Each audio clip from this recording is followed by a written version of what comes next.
Baik, selamat pagi teman-teman semua. Salam sejahtera bagi kita semua. Apakah suara saya terdengar dengan jelas? Terdengar, Cel. Oke, baiklah kami dari kelompok kosmetik pada pagi hari ini mengucapkan terima kasih pada kelompok Nutri Kosmetik yang telah yang akan bertanya nanti.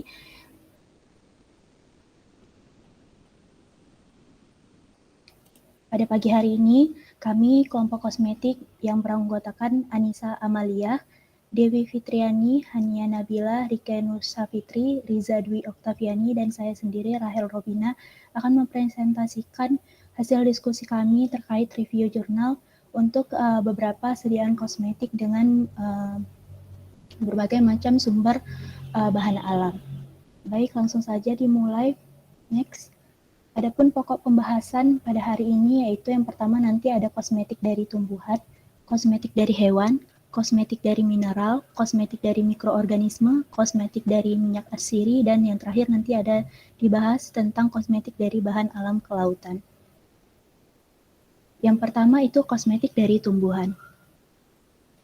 Berikut jurnal yang kami angkat untuk direview pada pagi hari ini.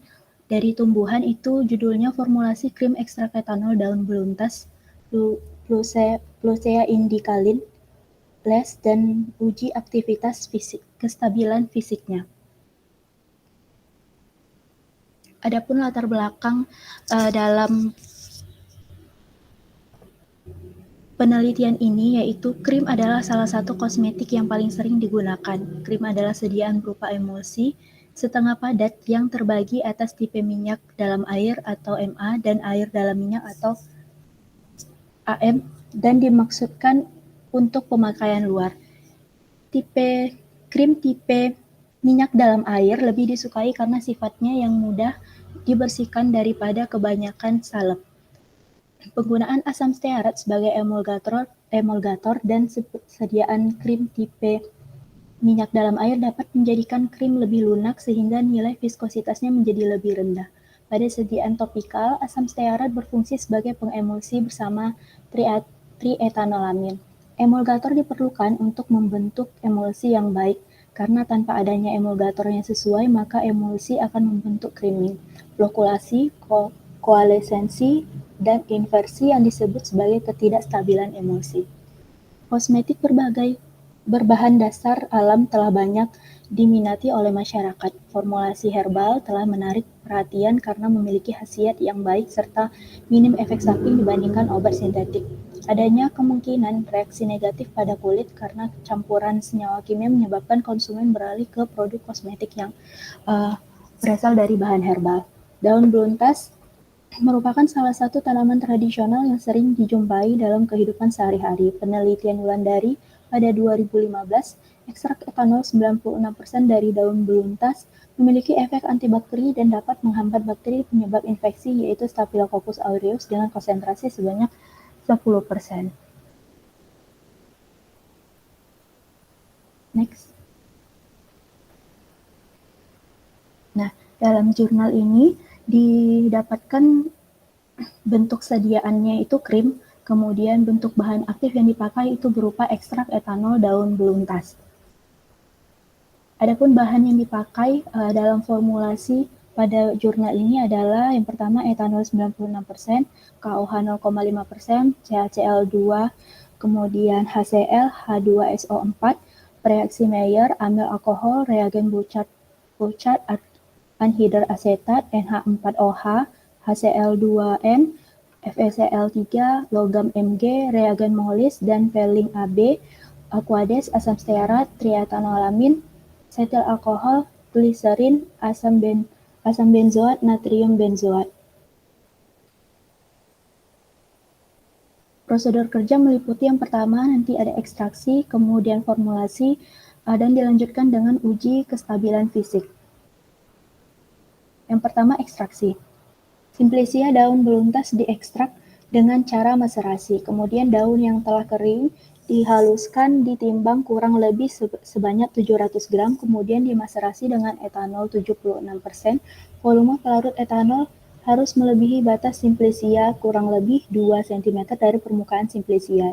Kemudian diaduk dengan stirrer selama 3 jam, lakukan maserasi selama 24 jam, kemudian saring dengan kertas saring untuk memisahkan filtrat dengan residu. Proses maserasi dilakukan berulang dengan 2 kali penggantian pelarut dan residu hasil penyaringan.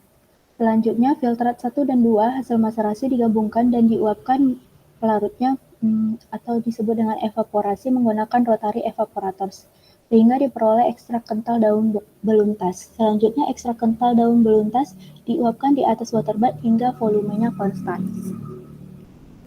Berikut formulasinya dipaparkan dalam jurnal ini bahwa ada 3 formula yang menjadi pembedanya masing-masing itu adalah konsentrasi triethanolamin yang berbeda sebagai pengemulsi. Next. Pembuatan media kontrol. Jadi yang pertama fase minyak yaitu asam stearat, setil alkohol, dan asam benzoat dilebur pada suhu 70-80 derajat Celcius diaduk hingga homogen. Kemudian fase air yaitu tea, gliserin, dan aqueous dilebur pada suhu yang sama. Campur massa 1 dan 2 sedikit demi sedikit kemudian digerus homogen pada suhu yang dipertahankan hingga membentuk massa krim. Yang kedua itu pembuatan formula 1, 2, dan 3. Fase minyak yaitu asam stearat, setil alkohol, dan asam benzoat dilebur pada suhu 70-80 derajat Celcius, aduk hingga homogen. Kemudian fase air dilebur tersendiri pada suhu yang sama. Campur massa 1 dan 2 sedikit demi sedikit, kemudian gerus hingga homogen pada suhu yang dipertahankan. Lalu ditambahkan sedikit demi sedikit ekstrak etanol kental, daun beluntas, gerus homogen hingga membentuk massa krim. Nah, berikut uji kestabilan yang dilakukan. Yang pertama ada viskositas. Viskositas dapat dilihat pada slide, itu ada tabel yang disajikan juga grafik. Viskositas kisaran antara 5.401 sampai 9.887. Perbedaan viskositas setiap formula disebabkan oleh jumlah pengemulsi yaitu TA dan yang berbeda setiap formula, yakni 0,6 untuk formula 1, 0,7 untuk formula 2, dan 0,8 untuk formula 3. Dari bobot krim yaitu 20 gram. Dapat dilihat bahwa semakin besar konsentrasi TA yang digunakan, maka semakin kecil viskositas krim yang dihasilkan. Untuk uji pH, ketiga formula memiliki pH yang berbeda dan terjadi kenaikan serta penurunan pH yang tidak stabil di setiap minggunya. Hal ini dikarenakan penambahan TA yang berbeda-beda di setiap formulanya. pH ketiga formula masih masuk ke dalam rentang pH krim yang baik untuk kulit, yaitu 4,5 sampai 6,5, sehingga dapat dikatakan krim ekstrak etanol daun beluntas baik formula 1, 2, dan 3 itu memiliki pH yang memenuhi syarat untuk kulit. Yang ketiga ada uji homogenitas. Dari uji ini didapatkan hasil bahwa tidak terjadi penggumpalan partikel krim, yang berarti distribusi partikelnya merata. Untuk yang uji yang keempat yaitu pemisahan fase. Pengujian menggunakan alat sentrifugasi dengan melihat pemisahan fase yang terjadi tiap jam selama 5 jam. Formula 2 dan formula 3 tidak menunjukkan pemisahan fase.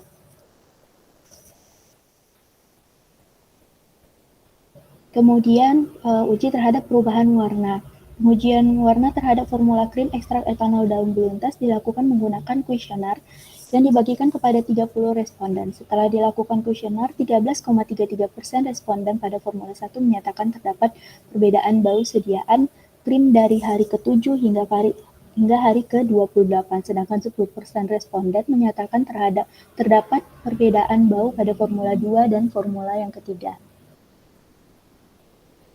Uji iritasi. Dilakukan uji iritasi kulit terhadap 15 orang responden. Kemudian pengujian dilakukan dengan cara pengolesan terhadap kulit di area punggung tangan selama 24 jam. Hasilnya dibandingkan dengan area kulit yang tidak diolesi krim. Selama masa pengujian, masa responden Semua responden menyatakan tidak terjadi iritasi maupun perubahan rasa kulit ketika dioleskan dengan krim. Kriteria iritasi yang dimaksud meliputi timbul kemerahan pada kulit, timbul rasa pedih, dan adanya rasa gatal. Nah, berikut kesimpulan dari penelitian ini. Yang pertama, ekstrak etanol daun beluntas dapat dijadikan sebagai sediaan krim dengan kestabilan fisik yang baik, ditinjau dari pH, viskositas, homogenitas, pemisahan fase, iritasi, serta bau dan perubahan warna. Yang kedua, krim yang mengandung ekstrak etanol daun beluntas tidak mengiritasi kulit. Kemudian ditinjau dari pengujian stabilitas yang meliputi viskositas, pH, homogenitas, pemisahan fase, bau, warna, serta iritasi. Formula 1 krim ekstrak etanol daun beluntas merupakan formula dengan hasil uji stabilitas yang baik selama waktu uji 1 bulan. Dan yang terakhir, formula 1 krim ekstrak etanol daun beluntas merupakan formula yang paling ekonomis serta mampu menghasilkan krim dengan stabilitas yang baik. Baik, sekian penjelasan dari saya. Untuk selanjutnya, presentasi terkait kosmetik dari hewan. Saya serahkan kepada rekan saya, Dewi. Terima kasih.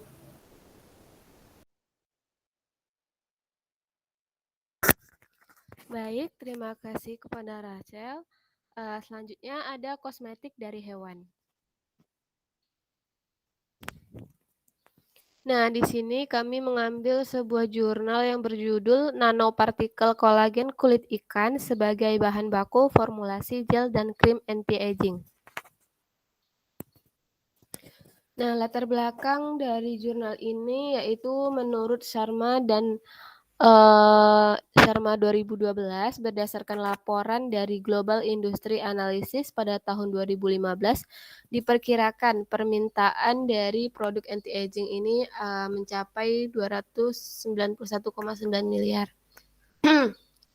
Nah, kolagen yang berasal dari sapi itu beresiko terkontaminasi bovine spongiform encephalopathy dan transmissible spongiform. Selanjutnya, kondisi tersebut membuka peluang untuk mencari kolagen dari sumber bahan baku lain. Bahan baku yang potensial untuk digunakan sebagai sumber kolagen adalah kulit dan tulang ikan.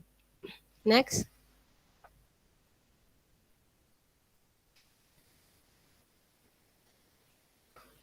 Nah, masih terkait latar belakang. Menurut Fresh, lebih dari 50% protein ekstraseluler pada kulit itu merupakan kolagen. Kemudian, menurut pendapat Goddard dan Gruber mengatakan bahwa 70% kolagen pada kulit itu terletak pada bagian lapisan dermisnya. Nah, menurut Hood et al. 2004 itu menyatakan bahwa senyawa yang berukuran kecil atau nano itu akan lebih mudah masuk ke dalam kulit.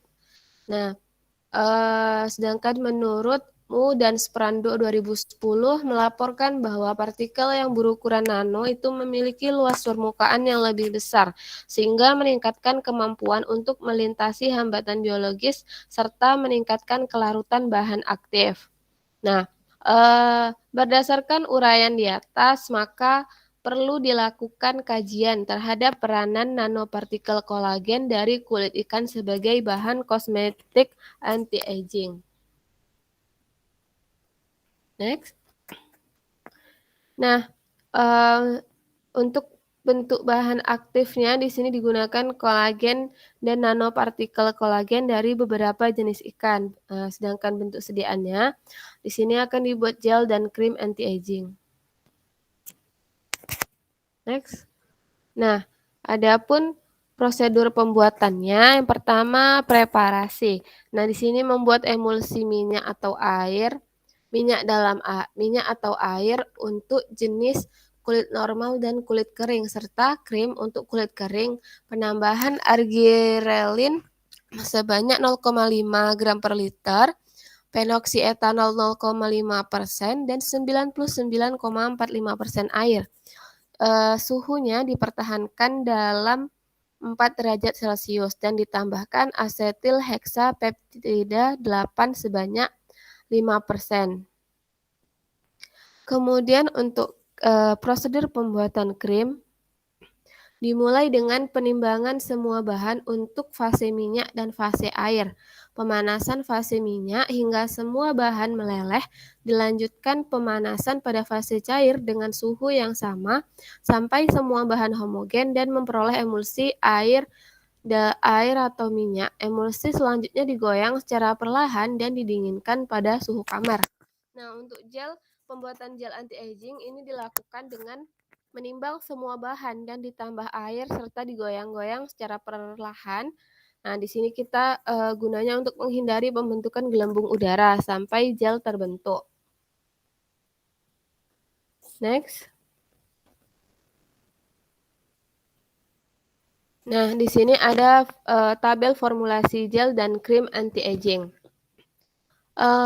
Formula untuk gel itu ada Hispagel 200 dengan konsentrasi 25%, propilen glikol 3%, ditambah asetil heksapeptida 5%, penoksietanol 0,3%, air untuk volume 100 ml. Nah, sedangkan untuk formula krim itu ada fase minyak, NeoPCl MPRA 23%, siklometikon pentamer 2%, fase air sorbitol 4%, gliserin 4%, katon 0,1%, air 100 ml plus asetil heksapeptida 5%. Nah, pada hasil penelitian didapatkan nilai proksimat yang bervariasi antara satu jenis ikan dengan jenis ikan yang lain. Perbedaan persentase komposisi kimia yang terkandung dalam masing-masing jenis kulit ikan diduga karena adanya perbedaan dari jenis kulit bahan baku dan metode ekstraksi yang digunakan. Menurut Bechtel 2003 menyatakan bahwa komposisi kimia yang terkandung pada ikan itu sangat dipengaruhi oleh faktor umur, jenis kelamin, habitat ikan, dan juga preparasi kulit.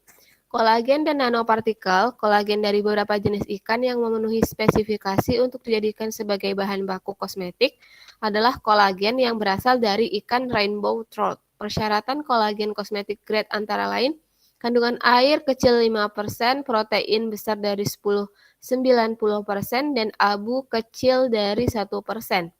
Sedangkan untuk kolagen dari nanopartikel, kolagen dari kulit ikan pari dan ikan skate dapat dioptimasi pada proses pengeringan sehingga nilai kadar airnya dapat memenuhi spesifikasi dari cosmetic grade.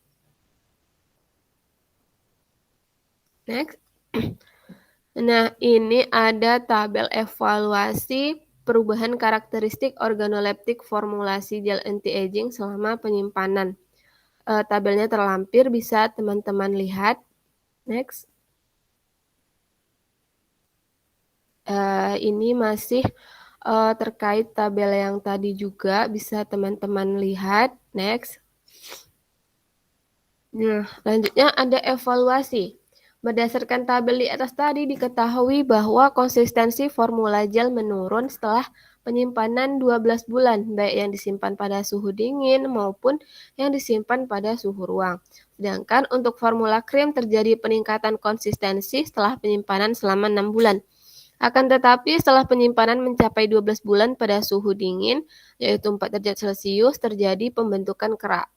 Nah, pH menjadi salah satu indikator penting dalam produk kecantikan, khususnya produk anti-aging ini. Hasil penelitian Ruiz et al. 2007 itu menyatakan bahwa produk gel dan krim anti-aging selama penyimpanan 1 tahun tidak mengalami perubahan yang signifikan. Nah, untuk perubahan nilai pH itu bisa teman-teman lihat di tabel sebelahnya. Next. Nah, kesimpulan dari jurnal ini adalah kolagen dan nanopartikel kolagen dari beberapa jenis ikan itu dapat memenuhi spesifikasi untuk dijadikan sebagai bahan baku dari kosmetik. Nah, stabilitas gel dan krim anti-aging berdasarkan karakteristik organoleptik menunjukkan pengaruh yang tidak signifikan terhadap warna, tekstur, dan aroma. Akan tetapi mengalami perubahan pada nilai konsistensi. Nilai pH gel dan krim anti-aging itu relatif masih stabil setelah penyimpanan selama 1 tahun atau 12 bulan baik pada suhu dingin maupun dalam suhu ruang. Selanjutnya, saya kembalikan kepada moderator. Terima kasih.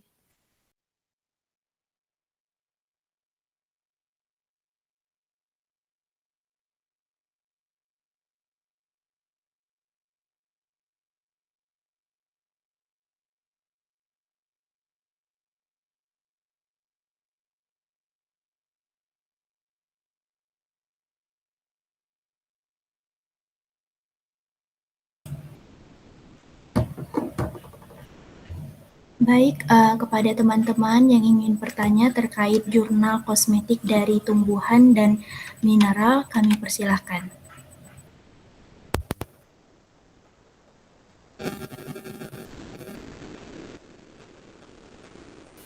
Izin bertanya ke moderator. Ya, silahkan Aidil. Terima kasih moderator. Di sini saya ingin bertanya pada jurnal kosmetik tumbuhan. Jadi kan ada dikatakan kalau pada pengujian pH terjadi kenaikan atau penurunan pH yang tidak stabil. Hal itu terjadi karena penambahan pH yang berbeda-beda. Nah, yang ingin saya tanyakan, apa hubungan TEA terhadap perubahan pH, sedangkan TEA di sini berfungsi sebagai pengemulsi. Terima kasih. Baik, saya ulangi pertanyaannya ya. Apa hubungan TEA dalam perubahan pH pada uji kestabilan fisik, sedangkan TEA di sini berfungsi sebagai emulgator. Benar begitu, Aidil? Benar. Baik, terima kasih untuk pertanyaannya, Aidil. Kemudian pertanyaan selanjutnya. Izin bertanya, moderator. Baik, Baik, silakan Anggit. Tadi pada slide evaluasi dikatakan, sebelumnya perkenalkan saya Anggit Pramitasari, NIM 1801046. Nah, tadi pada slide itu pada slide evaluasi dikatakan bahwa konsentrasi sediaan gel akan menurun setelah 12 bulan, sedangkan pada sediaan krim konsistensinya meningkat setelah 6 bulan dan setelah 12 bulan akan menyebabkan kerak. Nah, yang ingin saya tanyakan adalah apa yang membuat hal tersebut bisa terjadi, kemudian apakah ada pengaruh dari formulasinya, kemudian apakah hasil tersebut sudah sesuai dengan yang seharusnya. Terima kasih. Baik, terima kasih Anggit. Saya ulangi pertanyaannya. Apa yang membuat sediaan pada krim itu meningkat konsistensinya dan menyebabkan kerak? Apakah ada pengaruh dari formulasinya? Dan apakah hasil tersebut sudah sesuai dengan yang seharusnya?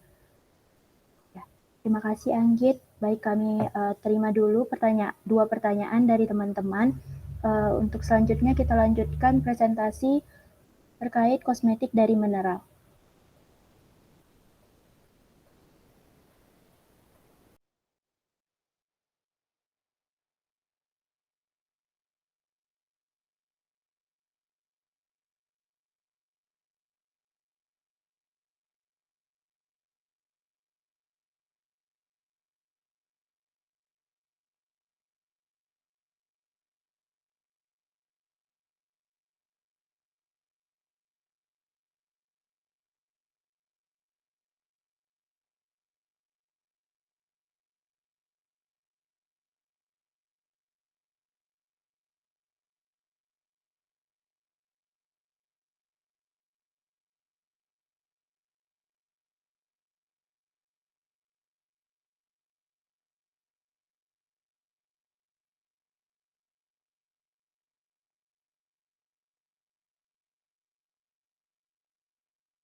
Maaf sebelumnya teman-teman, sepertinya ada kesalahan teknis, kami minta waktunya sebentar ya.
Maaf sebelumnya.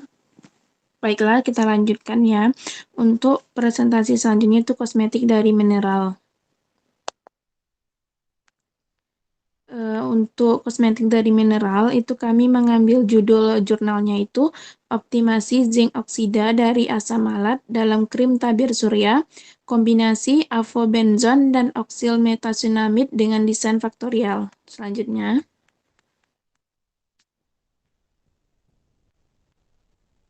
Untuk latar belakangnya, sinar ultraviolet ini mempunyai efek yang merugikan yang dapat ditimbulkan pada kulit yang dapat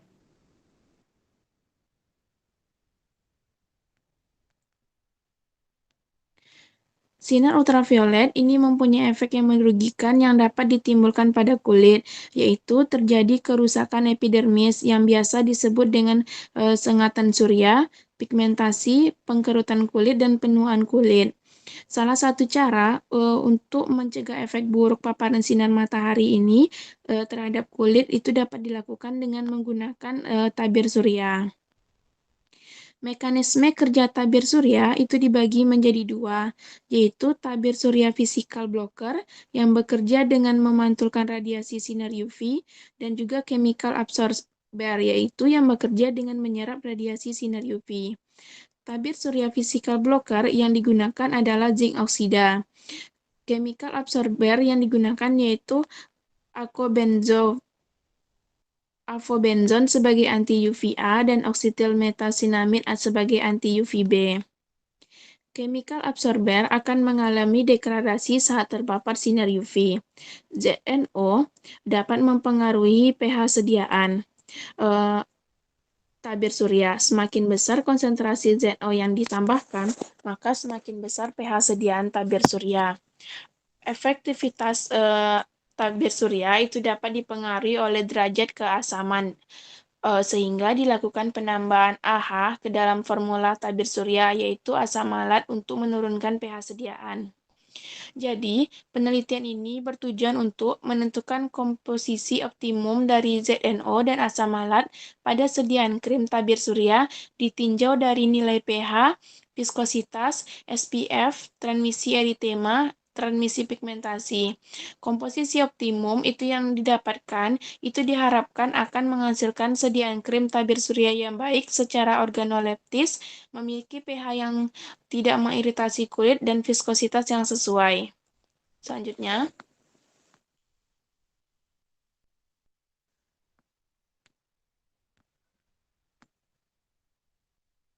Untuk alat dan bahan, alat yang digunakan itu ada spektrofotometer UV vis, neraca analitik, pH meter digital, alat penguji viskositas, mikroskop optik, program, desain ekspektorial, hot plate, ekstensometer, alat-alat gelas, mortir, dan juga stamper.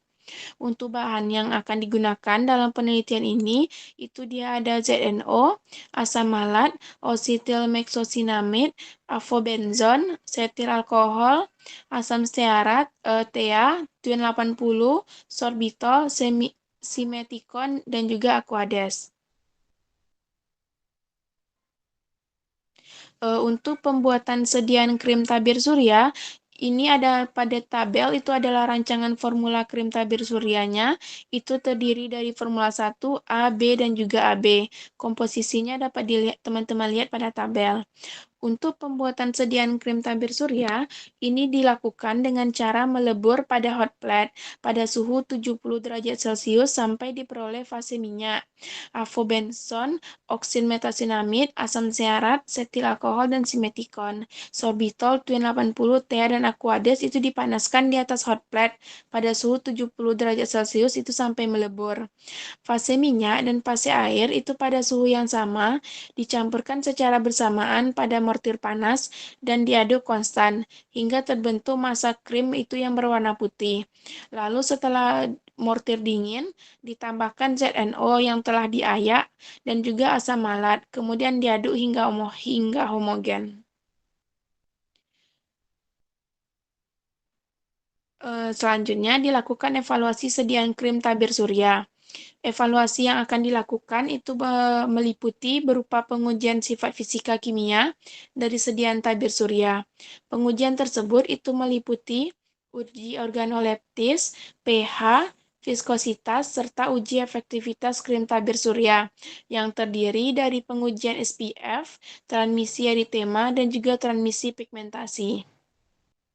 Untuk uji organoleptis itu dilakukan dengan melakukan pengamatan secara visual terhadap bentuk, aroma, dan warna sediaan krim tabir surya.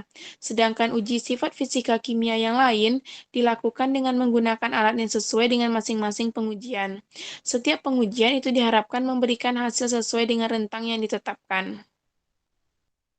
Untuk hasil pada penelitian ini, untuk pengujian organoleptis itu dilakukan untuk mengetahui karakteristik fisik dari sediaan krim tabir surya, meliputi bentuk, tekstur, warna, dan juga aroma krim.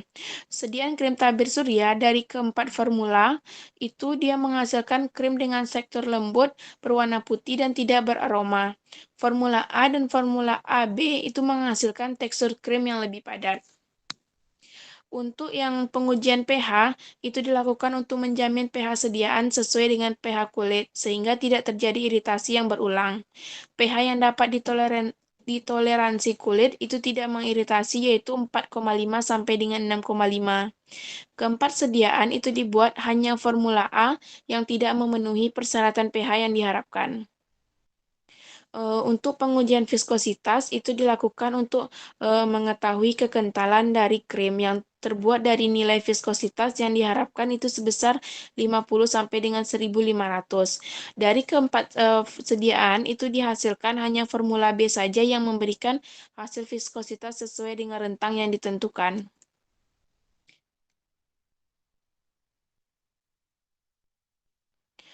Untuk hasil penentuan efektivitas krim tabir surya, ini dapat dilihat pada tabel yang pada tabel di samping itu menunjukkan bahwa formula AB itu memiliki nilai SPF yang paling tinggi sehingga paling efektif.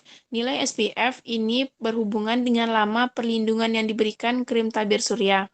Jadi, semakin tinggi nilai SPF, maka semakin tinggi pula tingkat perlindungan yang dapat diberikan oleh sediaan tabir surya tersebut. Selanjutnya,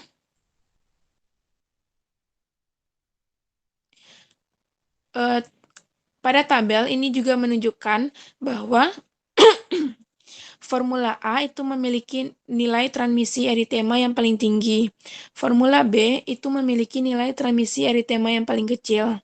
Semakin kecil presentasi transmisi eritema yang diperoleh, maka semakin kecil pula sinar UV yang dapat menyebabkan eritema yang diteruskan ke kulit. Selanjutnya, pada gambar 7 itu dapat menunjukkan terjadinya perpotongan dari daerah yang memenuhi kriteria respon yang ditunjukkan oleh warna kuning. Dapat dilihat pada gambar, dan juga warna abu-abu pada gambar itu menunjukkan daerah yang tidak memenuhi persyaratan dari kriteria respon yang diinginkan.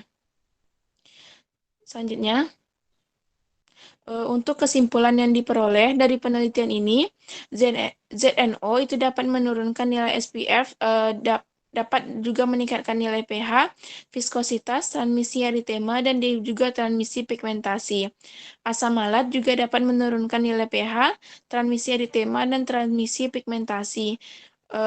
Formula optimum yang dipilih dalam formulasi komposisi ZNO yaitu sebesar 0,5% dan juga asam malat itu sebesar 0,8%. Selanjutnya disarankan perlu dilakukan pengujian in vivo pada penelitian selanjutnya untuk mengetahui kesesuaian nilai SPF in vitro dan juga in vivo-nya. Selanjutnya saya akan kembalikan kepada moderator.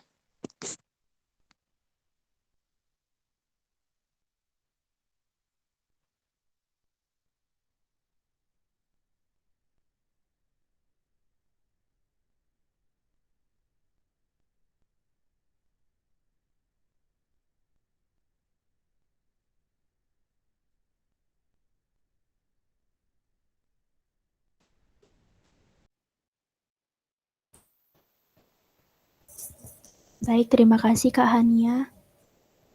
Selanjutnya untuk teman-teman yang ingin bertanya terkait jurnal dari mineral ini dipersilakan. Izin bertanya moderator. Ya, silakan Suci. Baiklah, saya ingin bertanya pada hasil pengujian sifat fisika kimia krim tabir surya. Pada pengujian pH dikatakan bahwa keempat sediaan yang dibuat hanya formula A yang tidak memenuhi persyaratan pH yang diharapkan. Nah, yang ingin saya tanyakan, apa yang menyebabkan hanya pada formula A yang tidak memenuhi persyaratan pH tersebut, dan apa yang terjadi pada kulit jika formula tersebut tidak memenuhi persyaratan pH? Terima kasih. Baik, terima kasih. Saya ulangi pertanyaannya. Pada jurnal yang kosmetik dari mineral ini hanya formula A yang tidak memenuhi persyaratan pH. Apa yang terjadi jika pH tidak memenuhi rentang yang seharusnya dan apa penyebabnya? Ya. Iya, moderator. Baik, terima kasih Suci. Selanjutnya presentasi akan dilanjutkan oleh rekan saya.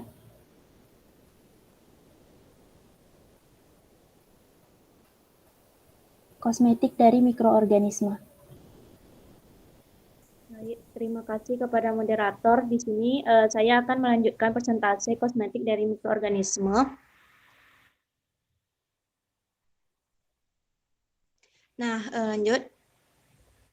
Adapun jurnal yang kami gunakan di sini adalah jurnal yang berjudul Formulation and Evaluation of UV Protective Symbiotic Skincare Topical Formulation. Untuk abstraknya sendiri terlampir. Lanjut. Nah, untuk pendahuluannya, jadi penelitian ini dilatar belakangi akibat adanya masalah kulit, di mana salah satu masalah kulit ini adalah dinamakan dengan sunburn, di mana sunburn itu merupakan suatu peradangan dermis aktif yang disebabkan oleh paparan berulang radiasi UV dari matahari yang lama-kelamaan itu bisa menyebabkan kanker kulit. Nah, salah satu penyebab terjadinya masalah kulit ini disebabkan karena adanya radiasi UV, di mana radiasi UV ini menghambat pertumbuhan mikroba yang menyebabkan kerusakan langsung ataupun tidak langsung pada kerusakan DNA sel kulit dan secara signifikan itu meningkatkan pH kulit dan menyebabkan terjadilah penurunan aktivitas antioksidan kulit. Nah, karena adanya masalah kulit yang disebabkan karena radiasi UV inilah sehingga muncullah suatu produk yang dinamakan dengan tabir surya. Nah, tabir surya ini merupakan bisa dalam bentuk salep, lotion, krim ataupun semprotan. Nah, di mana biasanya tabir surya yang kita kenal di sini yang biasa kita kenal yaitu berbahan kimia. Namun tabir surya yang berbahan kimia ini bisa menyebabkan efek samping seperti eritema, edema, dan iritasi serta tidak efektif melawan radiasi UVA secara menyeluruh. Sehingga karena masalah tersebut muncullah suatu produk baru di mana pembuatan tabir surya di mana bahannya itu berasal dari bahan alam, yaitu salah satunya itu probiotik dan prebiotik. Di mana probiotik ini dapat bekerja untuk menghambat pH kulit normal dan akibatnya itu mengembalikan tingkat aktivitas protease dan untuk mengurangi ataupun mencegah efek kerusakan kulit akibat sinar UV ini. Sehingga dan selain itu prebiotik itu bekerja sama dengan probiotik itu untuk menjaga kelangsungan hidup dan meningkatkan efektivitas terapi probiotiknya. Lanjut. Nah, untuk bahan aktif dan bentuk sediaan pada jurnal ini, bahan aktif yang digunakan yaitu ekstrak probiotik, yaitu Lactobacillus acidophilus, kemudian ada juga Lactobacillus rhamnosus. Nah, bentuk sediaannya itu dalam bentuk krim topikal berfase emulsi air dalam minyak. Lanjut. Nah, untuk formulasinya sendiri itu dapat dilihat di mana terdapat 5 formulasi dan untuk bahan-bahannya itu dapat dilihat oleh teman-teman sendiri. Lanjut. Nah, untuk prosedur kerjanya, jadi pembuatannya itu dibuat terlebih dahulu fase minyak sama fase airnya. Nah, untuk fase minyaknya itu ada asam stearat, kolesterol lecitin, PEG 1500, minyak biji gandum, dan juga minyak pohon tea, di mana dilarutkan dalam fase minyak dan dipanaskan hingga 70 derajat Celcius. Kemudian, untuk fase airnya itu PEG 400, triethanolamin atau TEA dan gliserin itu ditambahkan dalam beker gelas yang terpisah dan dipanaskan hingga 70 derajat Celcius. Nah, fase air dan fase minyak ini nanti akan perlahan-lahan, fase air itu akan ditambahkan secara perlahan ke fase minyak dengan pengadukan terus-menerus sampai terbentuk emulsi yang merata dan juga halus. Kemudian campuran fase minyak dan fase air ini nanti ditunggu sampai suhu 45 derajat Celcius, baru setelah itu ditambahkan biomasa probiotik dan nanopartikel selenium, ditambahkan produk jadi dan dipindahkan ke wadah yang sesuai. Nah, di sini 5 formulasi berbeda. Nah, kemudian hasil dari penelitian tersebut dapat dilihat di mana di sini dipaparkan persen pemilihan probiotik berdasarkan aktivitas antioksidan dengan menggunakan uji oksidan nitrat, di mana dibandingkan antara aktivitas antioksidan Lactobacillus rhamnosus sama aktivitas antioksidan Lactobacillus acidophilus dengan konsentrasi yang berbeda-beda, yaitu 20 mikrogram per mili, 40 mikrogram per mili, 60 mikrogram per mili, 60 mikrogram per mili, dan 100 mikrogram per mili. Lanjut. Nah, untuk evaluasinya itu ada beberapa evaluasi dengan parameter-parameter yang digunakan. Yang pertama itu secara fisik, di mana pada formulasi 2 sampai formulasi 3 itu ditemukan secara fisiknya itu berwarna putih. Sedangkan formulasi 4 sama formulasi 5 itu ditemukan krimnya itu berwarna kuning kecerahan, kuning cerah. Kemudian ada parameter viskositas juga. Kemudian dilihat parameter tekstur, globul, pH, dan juga spreadability-nya. Selanjutnya. Nah, di sini juga dapat dilihat evaluasi karakteristik krim yang terdiri, yang A itu adalah viskositas krimnya, kemudian yang B itu tekstur krim, kemudian untuk gambar yang C itu ukuran globulnya, dan untuk yang D itu merupakan hasil dari field emulsion scanning electron microscopy. Lanjut. Kemudian untuk di sini juga dilakukan perbandingan beberapa kelompok bahan dalam kemampuannya itu untuk melindungi kulit dari matahari. Di mana perbandingan itu dilihat dari nilai SPF-nya. Dan selain itu juga dibandingkan juga efek samping eritema dan edema dari penggunaan bahan tersebut. Dan di sini dapat dilihat bahwa pada bahan dengan formulasi simbiotik, itu formulasi yang digunakan pada jurnal ini tidak ditemukan efek samping eritema sama efek samping edemanya. Selanjutnya. Nah, sehingga dari jurnal ini dapat disimpulkan bahwa selenium dan biomasa mikrobioma kulit itu terkait menunjukkan potensi kekebalan dalam menetralkan toksisitas yang dimediasi radikal bebas. Kemudian air dalam formulasi berbasis minyak ditemukan berhasil memulihkan sifat intrinsik selenium unsur dan biomasa probiotiknya. Dan krim yang dioptimalkan dengan emulsifor dan koemulsifor pilihan yaitu lecithin dan PEG menunjukkan sifat rheologi dan viskositas yang diinginkan dan cocok untuk aplikasi topikal. Analisis toksikologi itu tidak menunjukkan tanda-tanda toksisitas kulit pada aplikasi kronis, memperhitungkan aspek keamanan dan formulasi yang dikembangkan. Selanjutnya. Baiklah, untuk presentasi selanjutnya saya kembalikan ke moderator.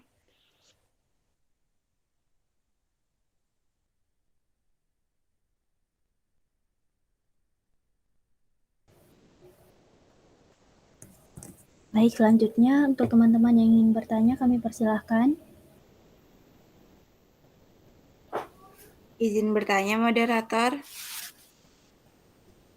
Ya, Wisnu. Baik, saya Wisnu, NIM 1801078. Izin bertanya, pada prosedur kerja. Nah, tadi itu kan dijelaskan ada 5 formulasi yang udah dikasih probiotiknya. Nah, itu dicampurkan pada suhu 45 derajat Celcius. Nah, yang ingin saya tanyakan, apakah bakteri tersebut tuh nggak apa-apa? Apakah tetap hidup kalau misalkan dia dicampurkan pada suhu tersebut? Karena setahu saya probiotik tuh tidak tahan panas bakterinya. Terima kasih. Baik, saya ulangi pertanyaannya ya. Dalam proses pembuatan atau proses formulasi, terdapat beberapa formula yang sudah ditambahkan terlebih dahulu bakteri probiotik dengan suhu 70 derajat Celcius. Apakah pemanasan tersebut tidak merusak bakteri tersebut? Benar begitu?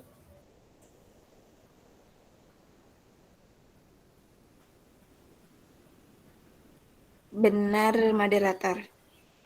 Baik, terima kasih Wisnu untuk pertanyaannya. Selanjutnya kita lanjutkan presentasi untuk materi kosmetik dari minyak atsiri. Kepada Rike, dipersilahkan.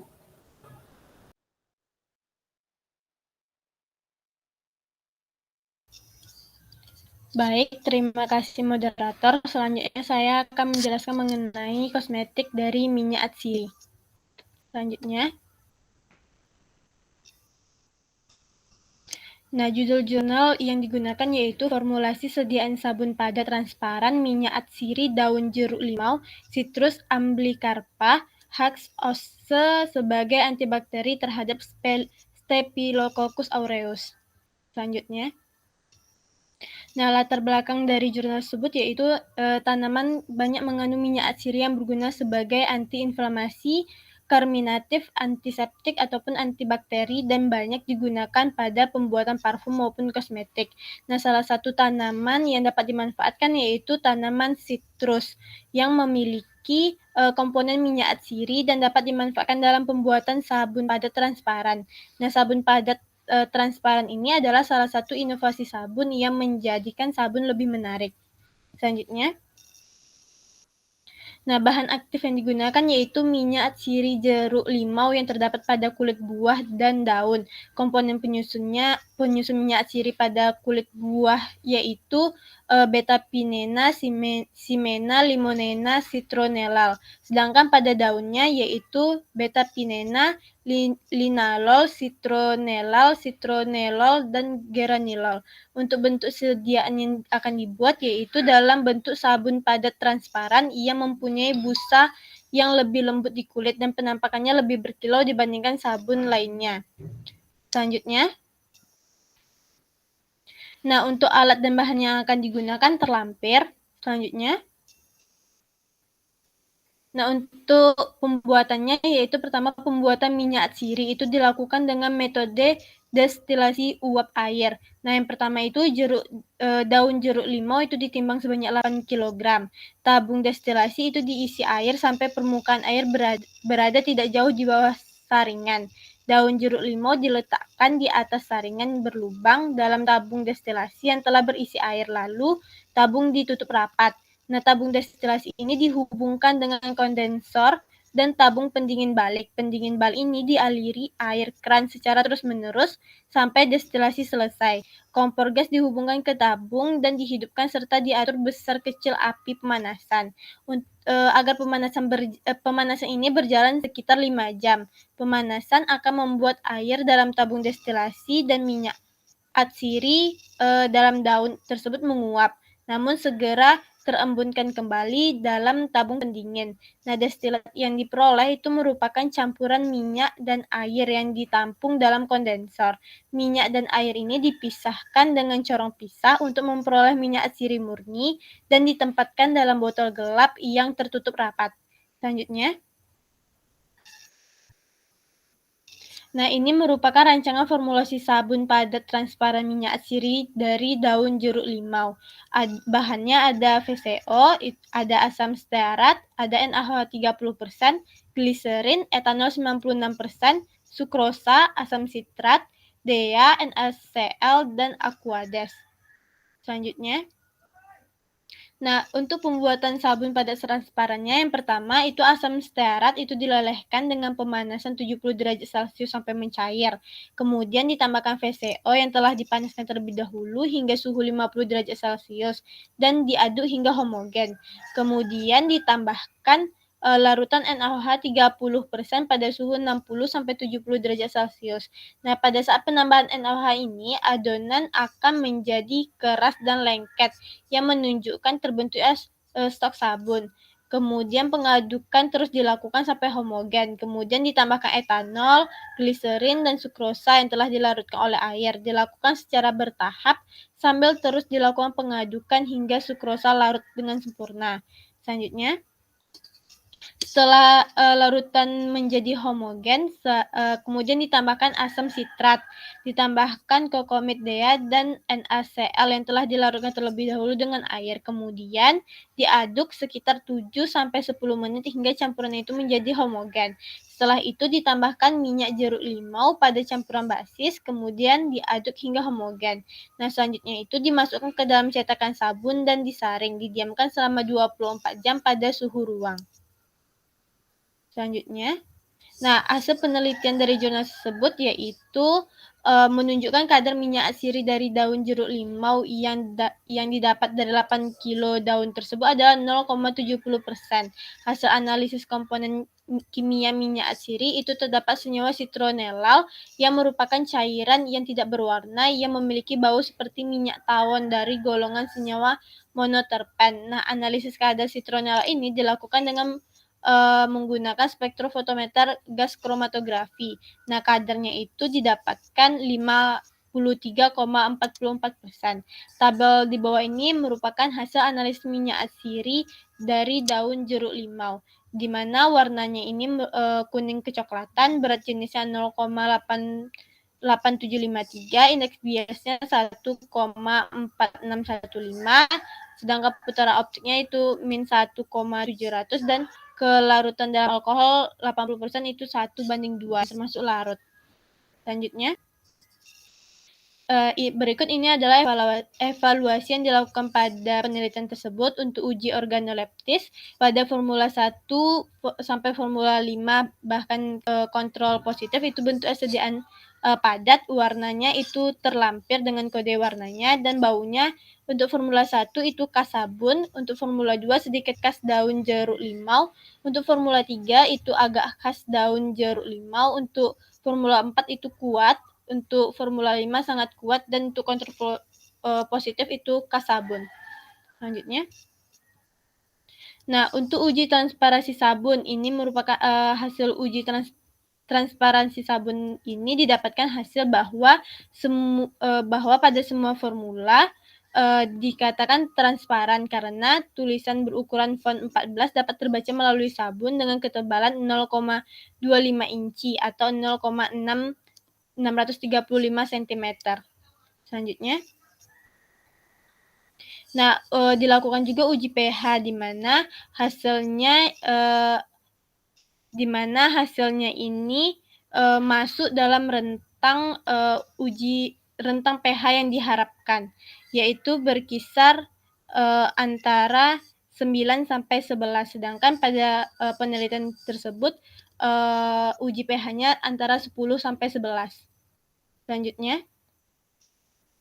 Nah, untuk uji stabilitas busa, menurut Dragon, kriteria stabilitas busa yang baik yaitu apabila dalam waktu 5 menit diperoleh kisaran stabilitas busa antara 60-70%. Sedangkan pada jurnal ini didapatkan bahwa uji stabilitas busanya itu 64,45% sehingga memenuhi kriteria stabilitas busa yang baik. Selanjutnya. Nah, untuk uji aktivitas antibakteri. Nah, pada tabel ini diperoleh adanya zona hambat pada semua formula dan kontrol positif. Berdasarkan hasil uji, zona hambat dihasilkan pada formula pertama termasuk ke dalam kategori zona hambat sedang. Sedangkan pada kedua, ketiga, keempat, dan kelima serta kontrol positif itu termasuk kategori zona hambat kuat. Nah, peningkatan aktivitas antibakteri sabun padat transparan dengan penambahan minyak atsiri daun jeruk limau ini dikarenakan minyak atsiri daun jeruk limau ini dapat menghambat pertumbuhan Staphylococcus aureus dengan rata-rata diameter zona hambatnya yaitu 12,38 mm. Minyak atsiri ini berperan sebagai antibakteri dengan cara mengganggu proses terbentuknya membran atau dinding sel sehingga tidak terbentuk atau terbentuk tidak sempurna. Selanjutnya. Nah, kesimpulan pada jurnal tersebut yaitu menunjukkan bahwa minyak atsiri daun jeruk limau ini dapat diformulasi dalam bentuk sediaan sabun padat transparan dengan sifat fisik yang baik. Nah, pada formula uji sediaan sabun padat transparan minyak atsiri tersebut dapat digunakan. Selanjutnya saya kembalikan kepada moderator.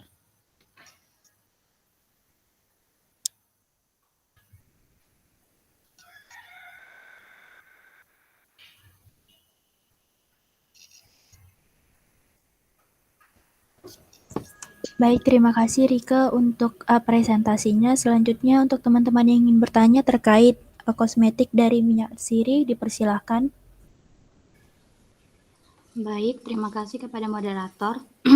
Sebelumnya perkenalkan, saya Mustika Arfa dengan NIM 1801061. Ingin bertanya pada slide uji aktivitas antibakteri. Jadi pada slide tersebut dikatakan bahwa Formula 1 termasuk kategori zona hambat sedang dan Formula 2 sampai 5 termasuk kategori zona hambat kuat. Jadi yang ingin saya tanyakan, apa yang membedakan kedua jenis kategori zona hambat tersebut? Karena saya lihat rata-rata dari diameter zona hambatnya itu yaitu 64,45%. Dan zat apa yang mempengaruhi Formula 1 termasuk zona hambat sedang dan Formula 2 sampai 5 termasuk zona hambat kuat. Sekian, terima kasih.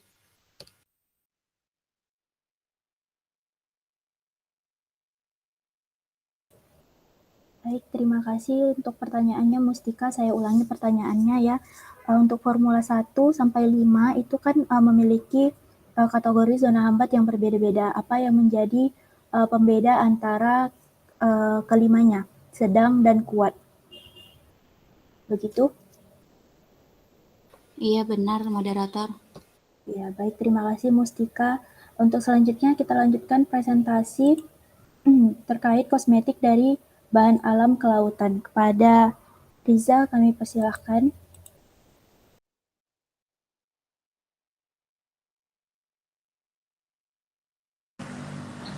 Baik, terima kasih moderator. Di sini saya akan mempresentasikan tentang kosmetik dari bahan alam kelautan. Selanjutnya. Nah, berikut adalah jurnal yang kami gunakan yaitu dengan judul Formulasi dan Evaluasi Mutu Fisik Sabun dari Ekstrak Rumput Laut Merah atau Euchema chotoni. Selanjutnya. Berikut adalah latar belakang dari jurnal ini, yaitu rumput laut merupakan salah satu komoditi hasil laut yang penting. Budidaya rumput laut merupakan salah satu jenis budidaya di bidang kelautan yang memiliki peluang untuk dikembangkan di wilayah perairan Indonesia. Rumput laut atau alga dapat dikelompokkan menjadi 4 kelas, yaitu rumput laut hijau biru, rumput laut coklat, dan rumput laut merah. Rumput laut ini memiliki senyawa atrium alginat yang bermanfaat sebagai obat antibakteri, anti tumor, penurunan darah tinggi, dan mengatasi gangguan kelenjar. Alginat adalah hidrokoloid yang dihasilkan dari rumput laut merah. Hidrokoloid yang terkandung dalam rumput laut ini merupakan alasan utama untuk dijadikannya sebagai bahan baku industri kosmetik, karena merupakan bahan alami sehingga aman untuk digunakan. Krim kulit dan krim kecantikan yang mengandung alginat memiliki sifat yang baik secara dermatologi, yaitu tidak menimbulkan efek samping. Selanjutnya. Nah, salah satu bentuk sediaan kosmetik yang diamati oleh masyarakat sebagai sediaan antibakteri untuk kulit adalah sabun mandi. Nah, sabun merupakan pembersih yang dibuat dengan reaksi kimia antara kalium atau natrium dengan asam lemak dari minyak nabati atau lemak hewani. Sabun yang dibuat dengan NaOH dikenal dengan sabun keras, sedangkan sabun yang dibuat dengan KOH dikenal dengan sabun lunak. Setelah proses pembuatan sediaan sabun selesai, dilakukan uji evaluasi terhadap sabun. Nah, uji evaluasi tersebut meliputi uji organoleptis sabun, uji derajat keasaman atau pH, dan uji tinggi busa. Selanjutnya. Nah, adapun bahan aktif di sini yaitu ekstrak rumput laut merah atau Euchema chotoni, dan bentuk sediaan yang dibuat di sini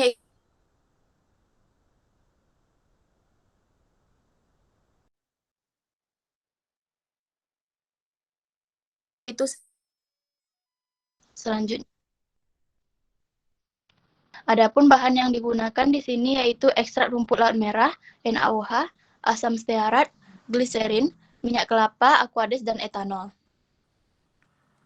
Selanjutnya. Nah, adapun prosedur pembuatannya yaitu rumput laut merah diekstraksi dengan maserasi dengan menggunakan metanol. Selanjutnya, ekstrak kental yang didapat diformulasi menjadi sediaan sabun dengan konsentrasi ekstrak yang berbeda, yaitu 5% dan 10%. Bahan-bahan yang digunakan dalam formulasi meliputi NaOH, asam stearat, gliserin, minyak kelapa, aquades, dan etanol. Sediaan sabun yang telah jadi dengan konsentrasi bahan aktif 5% dan 10% masing-masing dievaluasi mutu fisik. Nah, evaluasi tersebut meliputi organoleptis, uji keasaman, dan uji tinggi busa. Nah, hasil evaluasi dari kedua sediaan dianalisis dengan menggunakan software analisa uji T tidak berpasangan. Selanjutnya. Nah, adapun hasil penelitian, yang pertama itu pemeriksaan organoleptik sediaan sabun ekstrak rumput laut merah. Ada 3 bentuk pemeriksaan, yaitu yang pertama bentuk, warna, dan bau. Nah, yang kedua itu uji pH sabun ekstrak rumput laut merah. Pengujian pH dilakukan untuk mengetahui nilai pH sabun tersebut. Maka dipilih basis sabun yang mempunyai pH mendekati pH kestabilan zat berkhasiat dan pH normal kulit, yaitu antara 4,5 sampai 7. Dari hasil yang diperoleh, sabun ekstrak rumput laut merah pada formulasi 1 didapatkan hasil rata-rata sebesar 6,8 dan pada formulasi 2 didapatkan hasil rata-rata sebesar 7,3, yang berarti memenuhi syarat normal pH kulit. Nah, selanjutnya, yang ketiga itu pemeriksaan uji tinggi busa. Dari hasil yang diperoleh, sabun ekstrak rumput laut merah pada formulasi 1 didapatkan hasil rata-rata sebesar 8, dan pada formulasi 2 didapatkan hasil rata-rata yaitu sebesar 7,5. Tinggi busa yang dihasilkan dari sediaan sabun menunjukkan bahwa terdapat kandungan saponin di dalam ekstrak rumput laut merah ini. Selanjutnya yaitu kesimpulan. Tidak terdapat perbedaan yang signifikan hasil uji mutu fisik sabun dari rumput laut merah ini, yaitu meliputi uji pH dan uji tinggi busa pada formulasi sabun ekstrak rumput laut merah dengan konsentrasi 5% dan 10%. Nah, uji fitokimia didapatkan ekstrak rumput laut merah mengandung saponin dan tanin. Berdasarkan hasil uji T didapatkan data nilai P lebih dari 0,05 sehingga kedua hasil menunjukkan tidak terdapat perbedaan yang signifikan. Selanjutnya saya serahkan kepada moderator.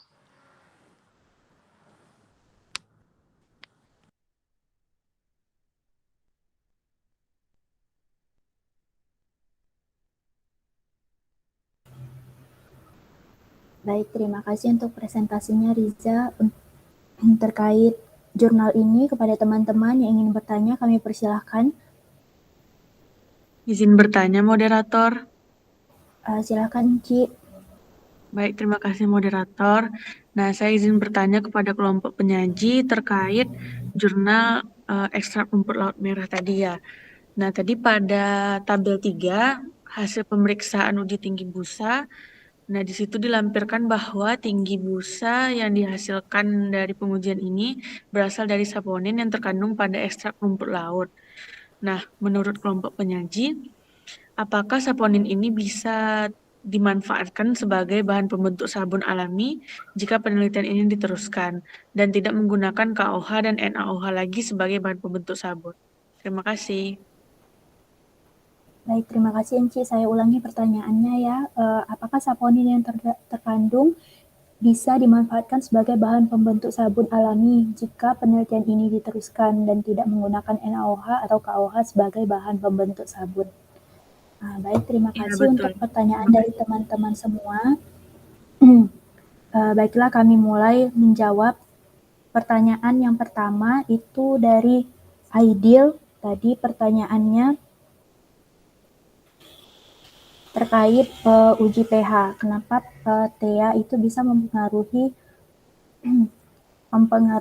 pH pada uji viskositas yang di jurnal kosmetik dari tumbuhan tadi. Saya Rahel Robina akan mencoba menjawab pertanyaan ini. Jadi berdasarkan hasil pengamatan yang dilakukan selama masa penyimpanan selama 28 hari pada uji fisiknya, dapat dilihat rentang pH dari krim ekstrak etanol daun beluntas yang didapat adalah 4,83 sampai 5,61. Jadi kenapa ketiga formula ini memiliki pH yang berbeda itu terjadi karena penambahan TEA yang berbeda-beda di setiap formulanya. Jadi menurut Rowe pada 2009 itu penggunaan TEA dan asam stearat umumnya perbandingannya itu adalah 1:2,2 atau 2-4% dari jumlah asam stearat. pH ketiga masih masuk rentang pH krim yang baik untuk kulit yaitu 4,5 sampai 6,5 sehingga dapat dikatakan krim ekstrak etanol daun beluntas ini baik formula 1, 2, dan 3 memiliki pH yang memenuhi syarat untuk kulit. TEA ini kan bersifat basa, memiliki pH sekitar 10,5. Adanya kombinasi emulgator pada formulasi yaitu asam stearat dan TEA dapat mempengaruhi pH dari sediaan krim. Semakin banyak asam stearat, maka pH-nya akan cenderung bersifat asam. Sebaliknya, jika semakin banyak yang ditambahkan itu adalah TEA, maka pH krim akan cenderung basa. Dalam penelitian ini, ketiga formula memiliki perbedaan konsentrasi TEA, yaitu pada formula 1 itu 0,6%, formula 2 0,7%, dan formula 3 sebanyak 0,8% dari masing-masing bobot, yaitu 20 gram tadi. Nah, ada juga pernyataan dari penelitian sebelumnya yang dilakukan oleh Komaria pada tahun 2009 dalam jurnal yang berjudul Optimasi Sediaan Pelembab Ekstrak Kering Kulit Buah Manggis dengan kombinasi asam stearat dan TEA sebagai emulgator. Jadi hasil penelitiannya ini berdasarkan desain faktorial pada respon nilai pH diperoleh nilai koefisien faktor asam stearat itu positif yang berarti pengaruh asam. Kemudian faktor TEA itu memberikan nilai positif juga yang mengindikasikan cenderung meningkatkan nilai pH sediaan yaitu basa. Kemudian interaksi keduanya, maksudnya kombinasi keduanya itu faktor XA itu asam stearat dan XB itu TEA memberikan nilai koefisien positif yang menunjukkan bahwa kedua komponen ini dapat meningkatkan nilai pH dari sediaan krim pelembab. Hal ini disebabkan karena ketika asam stearat dan thea saat dicampurkan sebagai asam stearat dinetralkan dengan thea yang merupakan bahan alkali sehingga berpengaruh terhadap nilai pH sediaan. Mungkin itu jawaban yang bisa saya berikan kepada Aidil. Apakah jawabannya dapat diterima? Baik, dapat diterima. Terima kasih atas jawabannya. Baik, terima kasih Aidil. Kita lanjutkan untuk pertanyaan yang kedua tadi dari Anggit. Akan dijawab oleh rekan saya Dewi. Pada Dewi dipersilahkan. Baiklah, terima kasih moderator. Baiklah, di sini saya akan menjawab pertanyaan dari Anggit. Tadi pertanyaannya pada slide kosmetik dari hewan itu disebutkan bahwa konsistensi sediaan gel menurun setelah 12 bulan, sedangkan pada sediaan krim konsistensinya meningkat setelah 6 bulan dan setelah 12 bulan menyebabkan kerak. Apa yang membuat hal tersebut bisa terjadi? Apakah ada pengaruh dari formulasinya? Dan apakah hasil tersebut sudah sesuai dengan yang seharusnya? Nah, untuk yang gel. Nah, di sini konsistensi gel itu berasal dari gelling agent yang biasanya berbentuk polimer dan membentuk struktur 3 dimensi. Konsistensi gel itu berhubungan dengan viskositasnya. Adanya bahan propilen glikol pada formulasi yang ada di jurnal tadi itu bisa menjadi salah satu penyebab menurunnya viskositas. Jika viskositas menurun, maka konsistensi gel akan menurun. Untuk sediaan krimnya, semakin meningkat konsistensi krim, maka diameter daya sebar krim itu akan semakin kecil. Hal ini juga bisa dipengaruhi oleh si humectantnya. Namun secara keseluruhan stabilitas gel dan krim itu kalau dari organoleptiknya menunjukkan tidak adanya pengaruh yang signifikan terhadap warna, tekstur, dan juga aroma. Sekian yang bisa saya jawab dari pertanyaan Anggit. Bagaimana dengan Anggit? Baik, terima kasih Dewi. Jawabannya dapat dipahami. Baik, selanjutnya saya kembalikan kepada moderator. Baik, terima kasih kepada Dewi untuk jawabannya dan Anggit untuk pertanyaannya. Selanjutnya itu pertanyaan yang ketiga dari Suci Ramahi akan dijawab oleh rekan saya, Kak Hania. Dipersilahkan. Baik, saya akan menjawab pertanyaan dari Suci. Itu pada pengujian pH itu dikatakan bahwa dari keempat sediaan yang dibuat itu hanya formula A yang tidak memenuhi persyaratan pH yang diharapkan. Yang ingin ditanyakan, kenapa hanya formula A yang tidak memenuhi persyaratan pH tersebut? Karena persyaratan pH yang normal itu yang dapat ditoleransi oleh kulit, yang tidak mengiritasi itu sekitar 4,5 sampai dengan 6,5. Pada formula A itu didapatkan untuk pH-nya itu 6,82. Untuk itu maka tidak memenuhi kriteria untuk yang tidak mengiritasi kulit. Jika formula tersebut tidak memenuhi persyaratan pH, itu apa yang akan terjadi pada kulit? Itu dia akan mengiritasi kulit. Cukup sekian jawaban yang dapat saya berikan. Saya kembalikan kepada moderator. Baik, terima kasih Kak Ania untuk jawabannya. Kepada Suci, apakah jawabannya dapat diterima? Baik, terima kasih. Jawabannya bisa diterima moderator. Baik, terima kasih Suci. Selanjutnya untuk pertanyaan yang keempat itu dari Wisnu akan dijawab oleh rekan saya Amel. Dipersilahkan. Baik, terima kasih kepada moderator. Di sini saya akan menjawab pertanyaan dari Wisnuwati yang punya pertanyaannya. Dalam proses pembuatan tabir surya itu terdapat beberapa formula yang sudah terdapat bakteri probiotik Lactobacillus acidophilus yang kemudian akan dicampurkan dan dipanaskan dengan suhu 45 derajat Celcius. Yang ingin saya tanyakan, apakah pemanasan tersebut tidak merusak bakteri tersebut? Karena probiotik diketahui tidak tahan terhadap proses pemanasan. Jadi di sini saya ingin izin menjawab di mana sebenarnya suhu optimum probiotik itu adalah 37 sampai 43 derajat Celcius dan selama proses pembuatan penggunaan suhu melebihi 45 sampai 50 derajat Celcius itu bisa merusak daya tahan hidup bakterinya dan juga dapat menurunkan jumlah bakteri yang hidup, sehingga apabila ingin melakukan pemanasan dengan suhu 45 derajat Celcius, sebaiknya dalam pemberian probiotiknya itu diberikan secara sedikit demi sedikit, sehingga dalam proses pembuatan ataupun pasteurisasinya, sehingga dapat mengurangi terjadinya kerusakan pada bakterinya itu sendiri. Baik, terima kasih. Saya kembalikan ke moderator. Baik, terima kasih Amel untuk jawabannya. Kepada Wisnu, apakah jawabannya dapat diterima? Baik, dapat diterima moderator. Terima kasih. Terima kasih. Untuk pertanyaan yang kelima itu dari Mustika, akan dijawab oleh rekan saya Rika. Pada Rika dipersilahkan.